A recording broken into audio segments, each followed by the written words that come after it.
Hi friends, it's Amy. Welcome to my bookish life. Today I want to go through some wrap-ups that I've missed in the last couple months. Couple months. So let's get to it.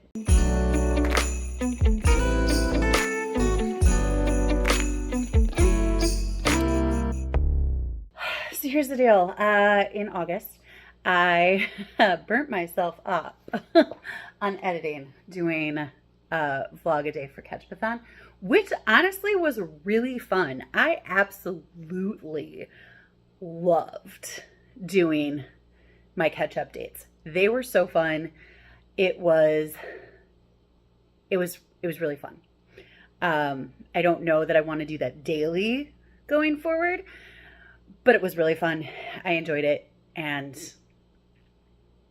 yeah, but I really was burnt out on the whole editing thing. So what we're going to do is we're going to do kind of like a sit down, casual chat about the books that I read in August, September, October, and November. So those are the four wrap-ups that I didn't do. So I'm going to put graphics up of the books that I read, and then we're going to do some superlatives. So I have my superlative mug here with me. We're going to do some superlatives, and we're just going to chat a little bit. I'm going to go through my favorites, maybe some least favorites. I don't know. I don't love talking about my least favorite stuff, but it's not necessarily a bad thing. So yeah, that's what we're going to do. I hope that's okay. I still wanted to do the wrap-ups. I just didn't want to make it crazy. My reading months in August, September, October, and November were actually pretty good. Quality-wise, I found a lot of books that I loved, and that was great. We're going to start with August. So we'll get August up here. In the month of August, I read 14 books. I'm going to say my favorites were Yours Truly by Abby Jimenez and Spoonful of Time by Flora, what is her name? Flora Ann. Spoonful of Time is my favorite middle grade. It is a time travel adventure, and it is gorgeous. It is so well done, so well written. It just takes you on an adventure through cooking, through time, through culture. It's glorious. How much I loved that book. Maya is the main character, and her grandma takes her through all of these adventures. Oh man, I really, really loved it. Yours Truly, I mean, by Abby Jimenez.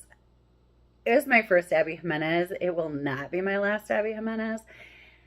And it was so delightful from the front to the back. Like, just, it was perfect. I loved mental health representation in it. I felt seen reading it. It was delightfully hopeful and also a little bit heartbreaking at the same time. And I loved it. I loved it so much. But yeah, those were my two favorites. It was a great reading month. I almost grabbed the wrong cup to take a drink. Hold on. I promise if at some point I stick my hand into my coffee cup in order to pick up a superlative, I will not edit it out.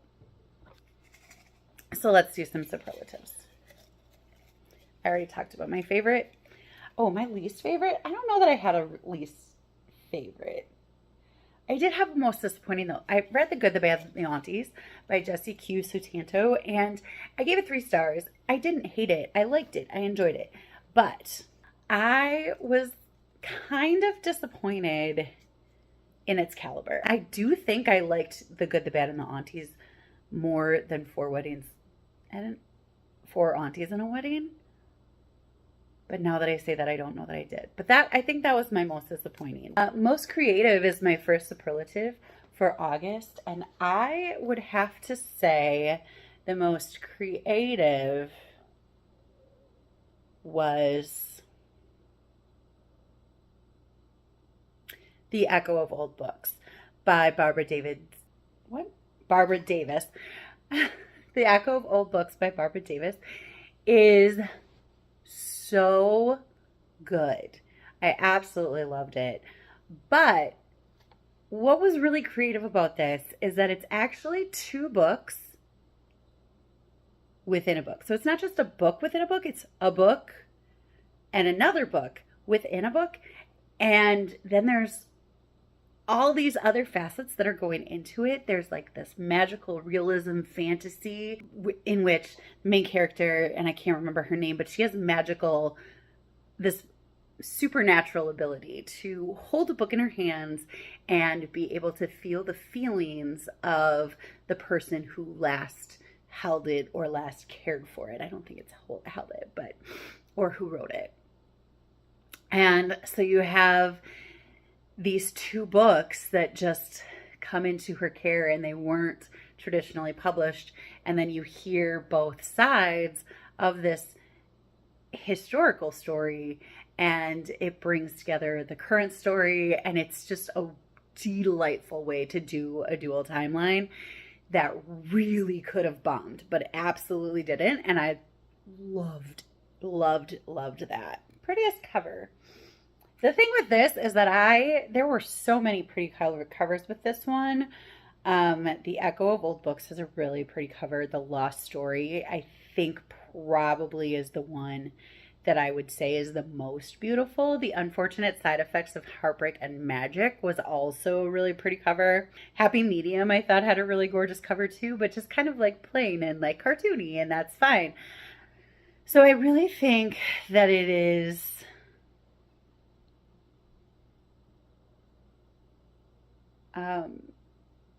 The Lost Story. I think that was my favorite cover in terms of prettiness.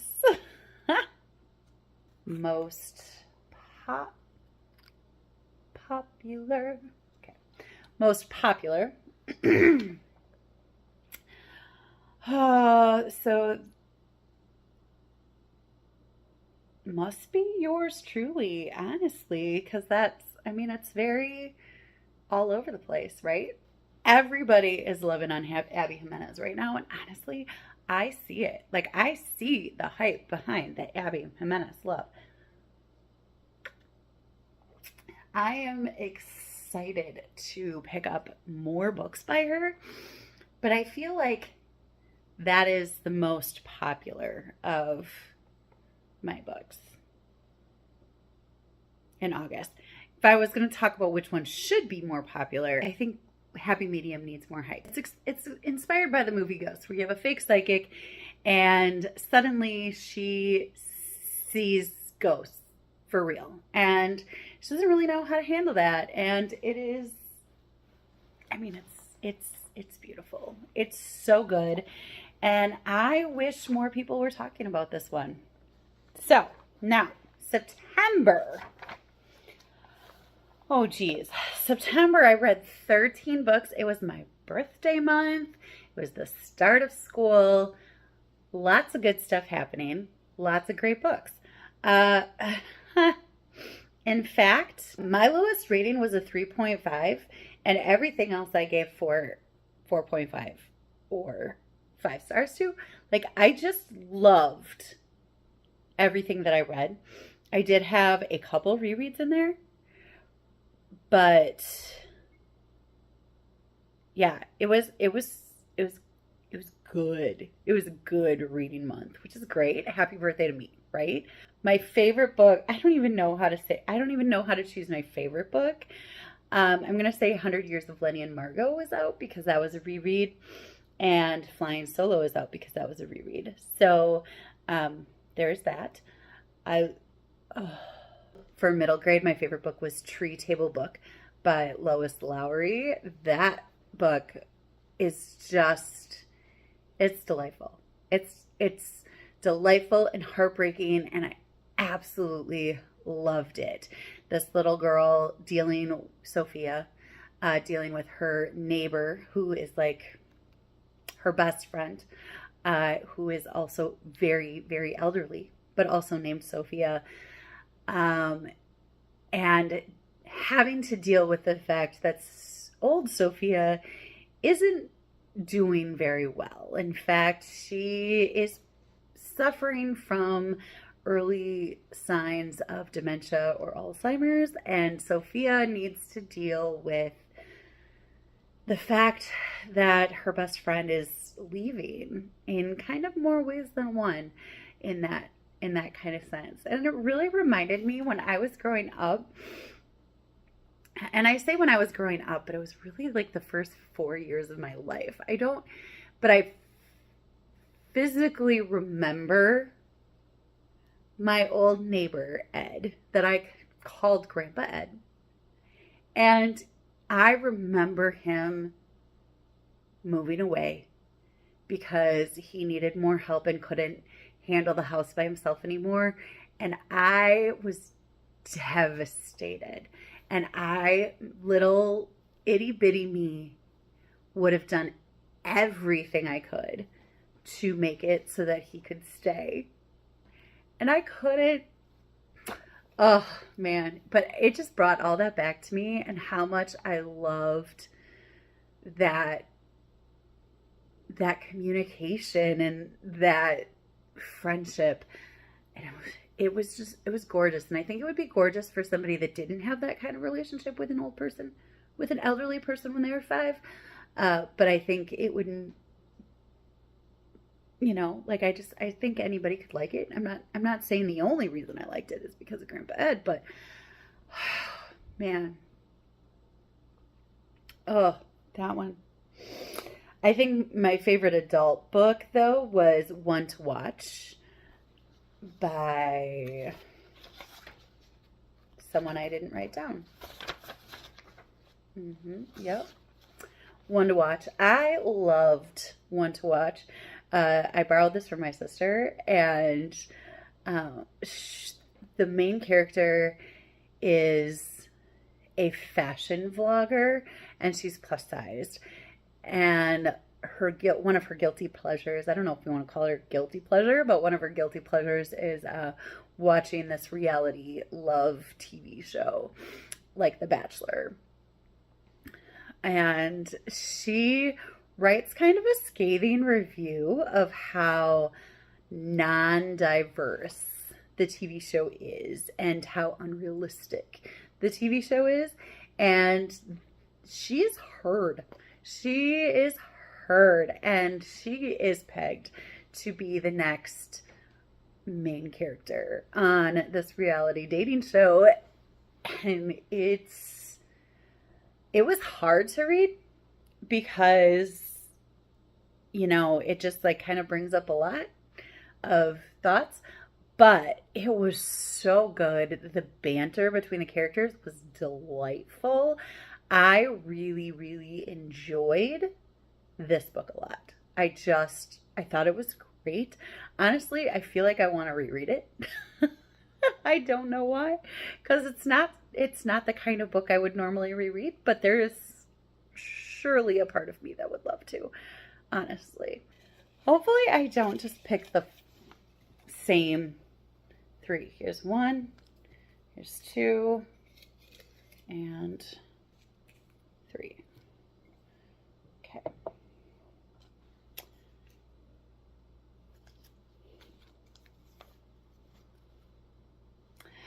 Most creative.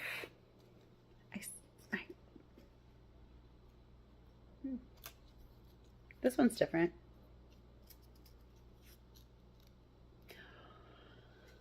Okay. These are both very negative, but I'll talk about them. Least likely to recommend. Honestly, I don't know this particular series that Amelia's Shadow is in. I don't know that I would recommend it. It would definitely be the least that I recommend. I don't like it that much. Yeah. And this is least likely to read more by this author. And honestly, I don't think I can answer that. Because Marie Benedict, I really like Marie Benedict as an author. So I can't say that it's the writing that I didn't like in Amelia's Shadow. I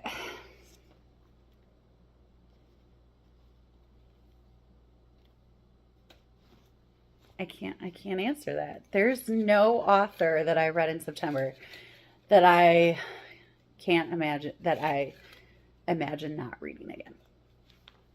So, anyway, I'm going to try another one. Funniest I can do. Funniest would be, all right, Love and Overtime was an arc that I got from the author, Melissa Baldwin. This was really funny. I really liked it. It's part of a series that takes place in Maple Falls. It's a charity hockey game. So all of these players and journalists and PR people are coming to Maple Falls in order to play this charity hockey game. And it's delightful. It's a delightful series, and it's funny. It was great, and it was funny and bantery and one to watch. Also had a lot of banter and was funny as well that I really liked too. So, all right, in terms of most creative, I think I would have to go with The Dark Refrain by Jessica Corey. This book is the third book in the Mistwick School of Music Craft. This book has time travel in it, and it has the students of Mistwick School of Music Craft traveling back in time and meeting Mozart. It was so creative how Jessica Corey took the life of Mozart and this complete fantasy and mushed them together and like just stirred it all up, and it was delightful, and I absolutely loved it. It was so good, just delightful, so good. But yeah, I would say that was really creative. And then also the Garlic and Vampire and Garlic and the Witch series. The Garlic series is a graphic novel series about this cute little garlic that's like humanoid.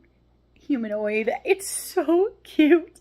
I can't with how creative the storyline, but also how creative the illustrations are. It is so gorgeous, so delightful to read. I absolutely loved it so much. And yeah, the story is about a witch that grows vegetables, and she puts a spell on them, and they have very human like characteristics. And there is a vampire in the premises in the first one, and Garlic is sent to deal with the vampires. The vampire's probably going to be afraid of them. So, okay, I think that's September. I think we're good. Are we on a roll? We're on a roll. So let's go to October. October, I read 14 books. 3 rereads that were all 5 stars. So that was really fun. And I read 2 12 by 12 books. Because I really started to let it go, but then I was like, oh, I need to get back on my 12 by 12 recommendations. You know, my 12 books recommended by 12 friends. Challenge that I did on Instagram. I was like, oh my gosh, I really need to get my tuchus moving on that, right? I think my favorite of the month was What Have You Done by Sherry Lapina. This is a book club book pick that I had for my Cupcakes and Chapters book club that I'm a part of, and I really enjoyed it. This is actually the second year in a row that we did a Sherry Lapina in October, and the only Sherry Lapina books that I've read have been for this book club, and I'm kind of here for it. I really enjoyed this book. I loved just kind of going along for the ride and just having absolutely no idea what was going on. And then all of a sudden it all came together, and I thought it came together pretty well. Honestly, I didn't give it 5 stars. The only 5 stars that I gave, actually, the only straight 5 stars that I gave were for rereads. Another close one was Mingling with Murder by Leslie Langtree. That was an arc, a cozy mystery arc that I got that was just screwball comedy at its finest. I absolutely loved. And I did love that. So, I mean, shout out to that. In terms of middle grade, the only middle grades that I read were rereads. I read Operation Happy with a student that I tutor, and I reread Matt Sprout's and the Curse of the 10 Broken Toes with 5th grade. And those were actually the only 2 middle grade that I read, which is sad. That's really sad. This is me just realizing that. I did, however, read 3 YA books. I read the last book in the Good Girls Guide to Murder series, As Good as Dead, by Holly Jackson, and I have got to say that I was so disappointed. I did not love how that series wrapped up. I was so in love with the first 2 books. And then the 3rd book, honestly, the 3rd book took a turn that I didn't want it to take. And I didn't like that at all. And not to give too much away because I don't want to spoil anything, but I didn't love the choices that were made for a lot of the characters. In terms of the series, I would still recommend the series. And, tell whoever I was talking to take the 3rd book with a grain of salt because I loved the first 2 books. I just loved them. And I'm so sad that I didn't love the 3rd book as much. But that is the crux of the matter. So that would be my most disappointing one, was As Good as Dead. I was so expecting to love that, and I didn't. So, yeah. All right. Some superlatives. I have 1, 2, 3, 4. I don't know. I only did 3 for the, okay. Spiciest is the first one. Really the only book that I read that had spice in it at all was The Wives, I think. Did Local Woman Missing have spice? Did Small Town Big Magic have spice in it? I don't know. This is why I need to do my wrap-ups earlier.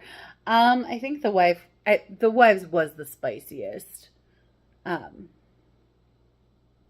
The Wives by Taryn Fisher. I don't really know what to say about The Wives. This was a book from my Christmas book exchange with Destiny, and I thought it was a ride, and I kind of loved the ride. I really didn't like the ending. I didn't like how it concluded. I thought it was so weird and just out there, and I wanted something different. I really did. Scariest. I mean, I did. What a perfect one for October. Okay. What Have You Done was a thriller. Guess Who was a thriller. The Wives was a thriller. Local Woman Missing was a thriller mystery.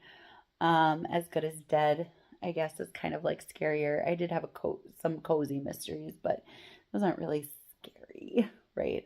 So in terms of scariest, I think What Have You Done would be the scariest. And I don't really think I can explain why it was the scariest without spoiling it. And Local Woman Missing, I would say, is the scariest for pretty much the same reason.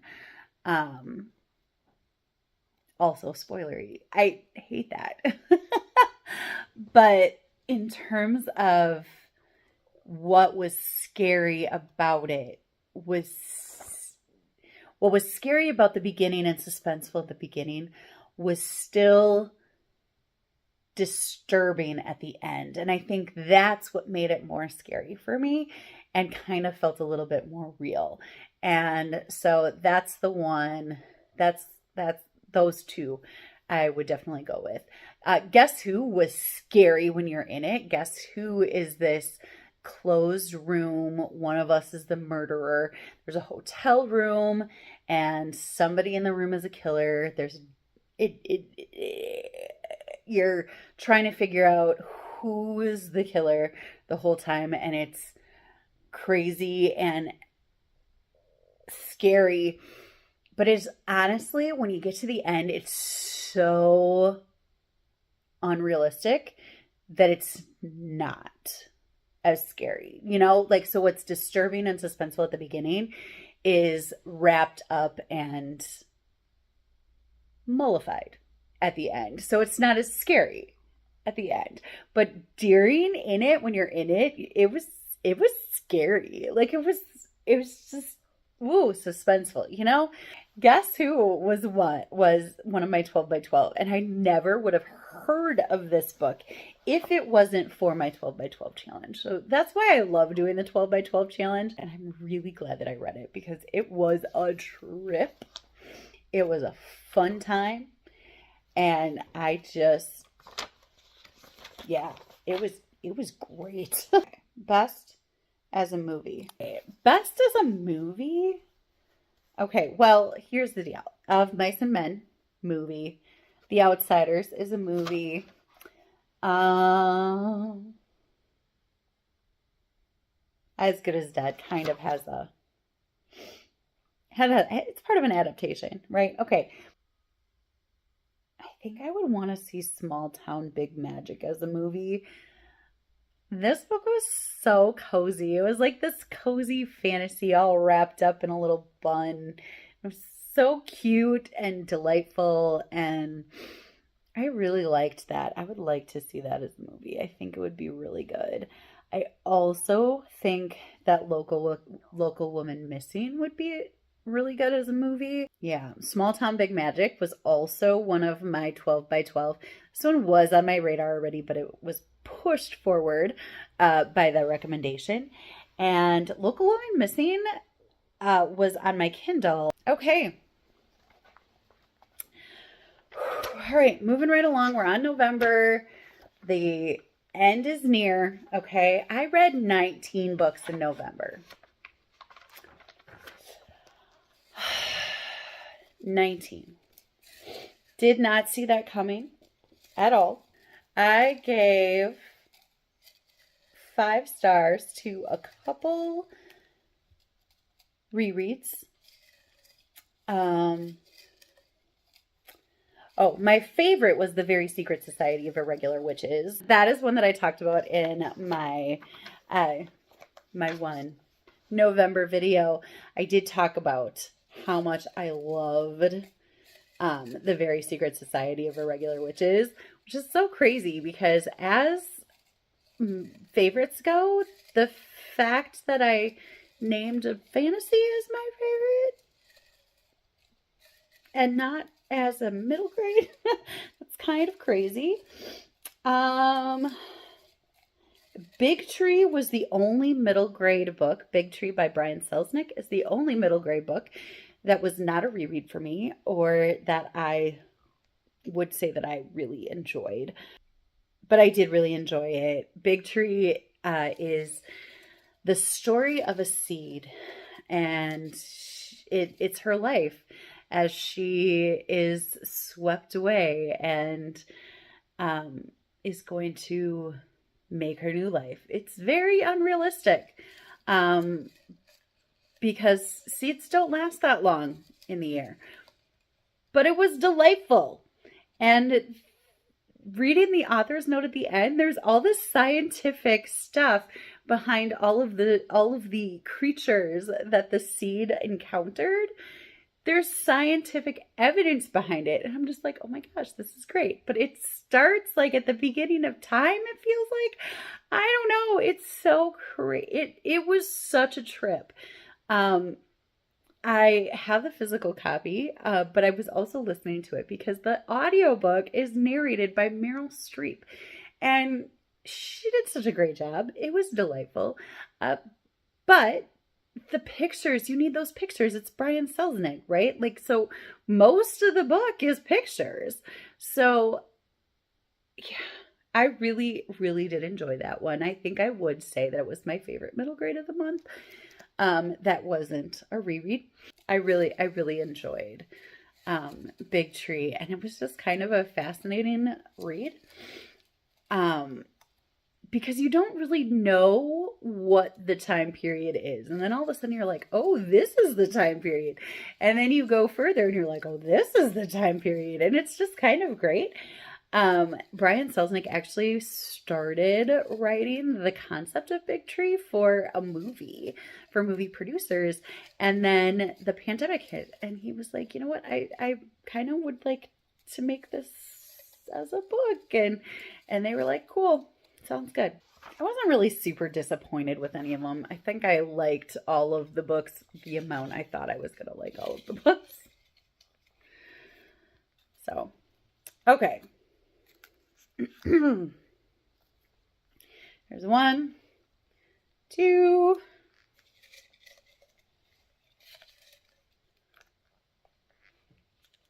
3, 4. All right. I hope I got some like new ones. That would be good. Most likely to reread.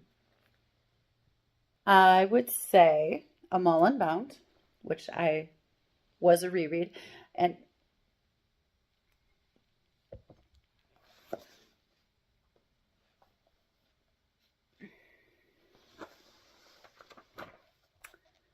which was a reread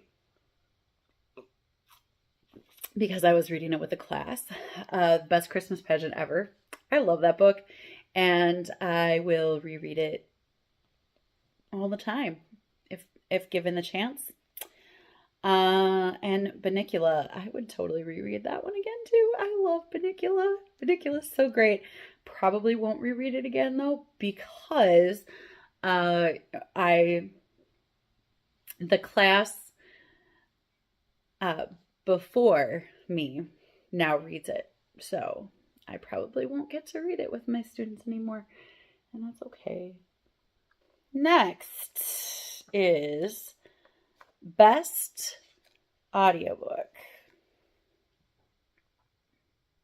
So I guess I already mentioned that Big Tree was a wonderful audiobook. I really, really enjoyed it. I also listened to The Only One Left. Oh, I forgot about The Only One Left. I loved The Only One Left. Okay, The Only One Left.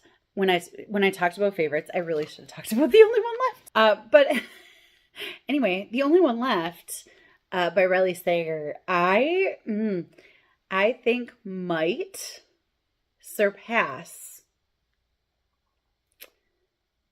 The Last Time I Lied as my favorite Riley Sager. I'm not sure. I'm not 100% sure. It kind of depends on the day on that one. But the audiobook is really good. But if you grew up watching Step by Step, which I did, okay, because it took place in Wisconsin and it was delightful, then one of the characters is the narrator for The Only One Left. And it is a delightful audiobook, honestly. Ooh. Most likely to gift.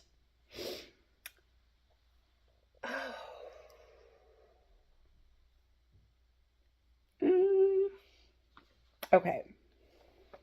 I read a lot of nonfiction in November. And one of the first nonfiction books I read was called Crushing It for Kids by Monica Genta. And this would be a great little book to give as a gift to a teacher because it just kind of reinvigorates your soul for teaching. And I loved that. So I definitely think that that's one that I would gift. That's the one that I would most likely gift. All right. And then most likely to recommend.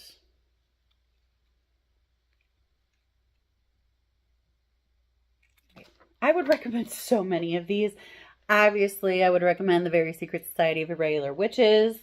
I would recommend Crushing It for Kids to teachers. I would recommend Mullen Bound, Best Christmas Pageant Ever, Panicula for read-alouds in a classroom.